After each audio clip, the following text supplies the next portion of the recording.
एक था सनकीलाल।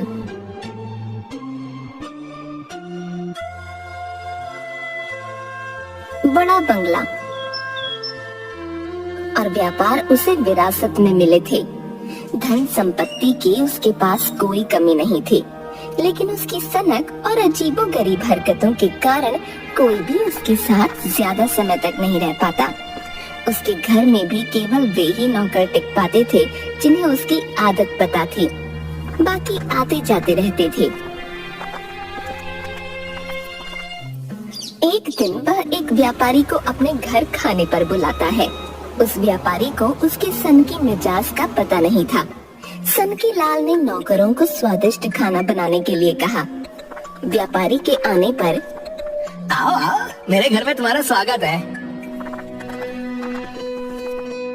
आपका बंगला बहुत बड़ा और सुंदर है। दोनों सोफे पर बैठकर कई बातें करते हैं। मालिक, खाना तैयार है। चलो पहले खाना खा लेते हैं, उसके बाद मैं तुम्हें अपना पूरा बंगला दिखाऊंगा। खाने की मेज स्वादिष्ट व्यंजनों से भरी थी। नौकर खाना परोसता है।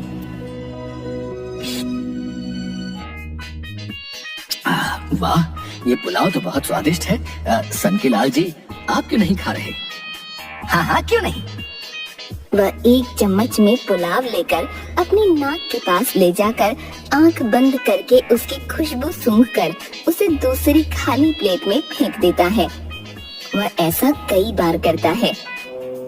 अब ये आप क्या कर रहे हैं? पुलाव खाने की बजाय सूंघ क्यों रहे हैं? जनाब, मेरा पेट तो सुनकर ही भर जाता है।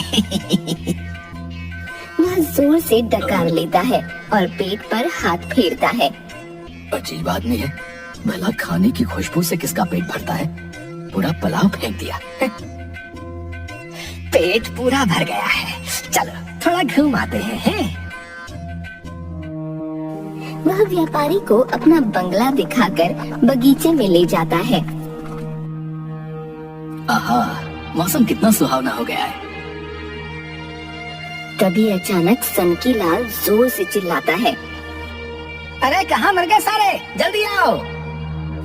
दो नौकर भाग कर आते हैं। इतनी देर क्यों लगा दी आने में? कब से बुला रहा हूँ।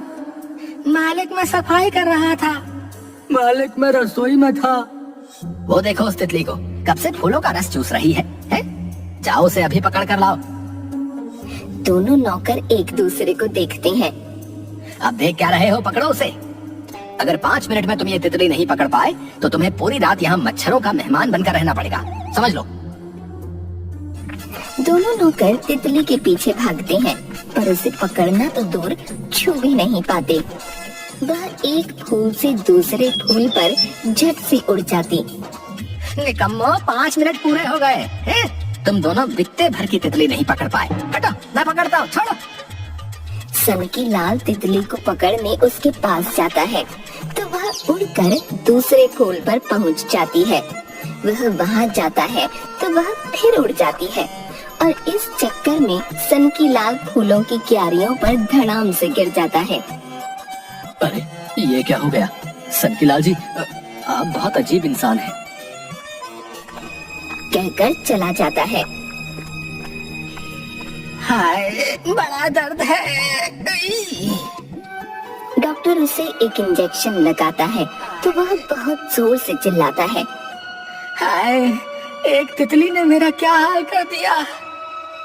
हड्डियां अकड़ गई हैं, हाथ पैरों और पीठ पर गर्म कपड़े से सिकाई करवा लीजिए और ये दवाइयाँ खाइए। दवाई? एक नौकर सनकीलाल की पीठ की सिकाई करता है। अरे धीरे कर, चलाएगा क्या? वह धीरे करने लगता है। इतना धीरे नहीं, थोड़ा तेज। बेचारा नौकर कभी धीरे कभी तेज करने लगा।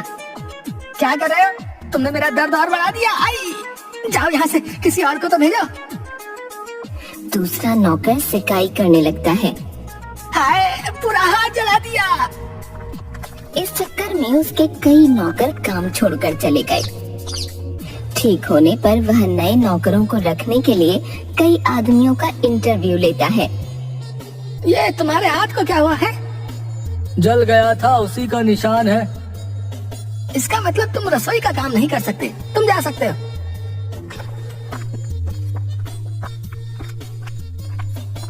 मैले कपड़े पहने दूसरा आदमी आता है। तुम अपने दांतों को कैसे साफ करते हो? दंत मंजन से। तुमने अपने कपड़े कब से नहीं धोए? वो सनकीलाल उसे बाहर जाने का इशारा कर देता है। देखा, पगार बढ़ाने के बावजूद कोई ढंग का आदमी नहीं मिल रहा। बाकियों को जाकर कहो कि कल आए, अब मैं थक चुका हूँ। इस तरह तो मालिक किसी को नहीं रख पाएंगे, मैं अकेले कब तक इन्हें झेलूंगा। बाहर जाकर वह सबको कल आने के लिए कहता है। तभी एक पतला दुबला आदमी उसके पास आता है। भाई, मुझे काम की सख्त जरूरत है, बाल बच्चों वाला आदमी हूँ, तुम कुछ मदद कर दो। जब मालिक तुमसे कुछ पूछे कोई जवाब मत देना, चाहे दिन को रात कहे या सूरज को चांद, चुपचाप हाँ में हाँ मिलाते रहना। जवाब देने वालों को वो काम पर नहीं रखते। अगले दिन तुम पहले कहाँ काम करते थे? एक सेठ के यहाँ। तुम अपनी ये चप्पल कब से इस्तेमाल कर रहे हो? आदमी चुप रहता है। तुम दिन में कितनी बार नहाते हो? मुझे गूंगा आदमी नहीं चाहिए, जाओ यहाँ से। मुझे काम की बहुत जरूरत है, आप जो कहेंगे मैं करने के लिए तैयार हूँ। मोती को लेकर आओ। नौकर मोती को लाता है। देखो, आजकल मेरे बंगले की चौकीदारी ये कर रहा है। अगर तुम दौड़ में से हरा दो तो वो काम तुम्हें मिल सकता है। आदमी हैरान होकर देखता रह जाता है। क्या हुआ? जी मैं तैयार हूँ, पर तैयारी के लिए कुछ दिन दीजिए। 10 दिन। 10 दिन बाद मोती और आदमी की दौड़ प्रतियोगिता होती है। ये मरियल सा आदमी चौकीदार तो क्या सब्जी तक नहीं काट सकता। तुम तैयार हो? आदमी हाँ में सिर हिलाता है। नौकर एक कपड़ा नीचे करता है। मोती और आदमी दोनों दौड़ने लगते हैं। कुत्ता तेजी से दौड़ता है। आदमी कुछ पीछे रह जाता है। वह पीठ पकड़कर आगे की ओर झुककर पूरी ताकत से तेज भागने लगता है। दौड़ते हुए कुत्ते से आगे निकलकर कभी दाएं तो कभी बाएं होने लगा, ताकि कुत्ता उससे आगे न निकल सके।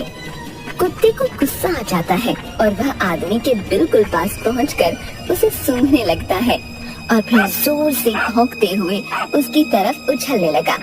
तभी अचानक आदमी अपनी जेब से एक बोटी निकालकर कुत्ते की ओर फेंक देता है।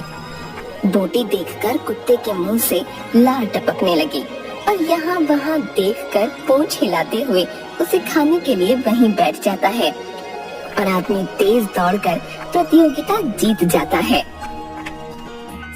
ये मोती किसी काम का नहीं। एक मरियल से आदमी को नहीं हरा पाया तो चौकीदारी क्या खाक करेगा? इसे किसी जंगल में छोड़ाओ। कुत्ता सनकीलाल के पास जाकर जोर से भौंकने लगता है। मालिक, मैंने दौड़ में मोती को हरा दिया। तुम धोखे से जीते हो। तुमने मोती को हराया नहीं, बल्कि बोटी फेंककर उस बेचारे को लालच में फंसा दिया। तो मोती की भी गलती है, वो बोटी देखकर सब भूल गया। आप सोचिए, अगर कभी कोई चोर इसे कोई बोटी या कुछ खाने को दे दे तो ये क्या चौकीदारी करेगा? चलो चलो तुम जाओ यहाँ से, बड़े चालाक हो। मालिक को क्या बुद्धू समझा है? मैं क्यों बुद्धू समझूंगा? बुद्धू को बुद्धू नहीं तो और क्या समझोगे? तुम निकलो यहाँ से। आदमी समझ गया कि वह उसे नौकरी नहीं देने वाला। धोखा तो आपने भी किया है। मैंने कौन सा धोखा किया है? आप इंसान और जानवर को एक समान कैसे समझ सकते हैं? दोनों अलग अलग तरह के प्राणी हैं। क्या मोती वो कर पाया जो मैंने किया? तुम्हें काम चाहिए ना, तो मेरे एक सवाल का जवाब ठीक ठीक दो। ये आसमान कितना बड़ा है? आदमी सोचने लगता है। बताओ बताओ।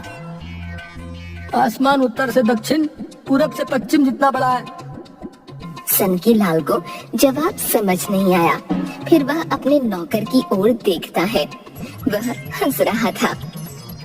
लगता है इसे जवाब समझ आ गया। अगर मैंने कहा कि मुझे समझ नहीं आया तो ये दोनों मुझे मूर्ख समझेंगे। तुम आदमी समझदार हो पर बोलते ज्यादा हो। मुझे जवाब देने वाले लोग बिल्कुल पसंद नहीं। तुम कल से मुंह बंद करके काम पर आ जाना, ठीक है? सुनकर आदमी खुश हो जाता है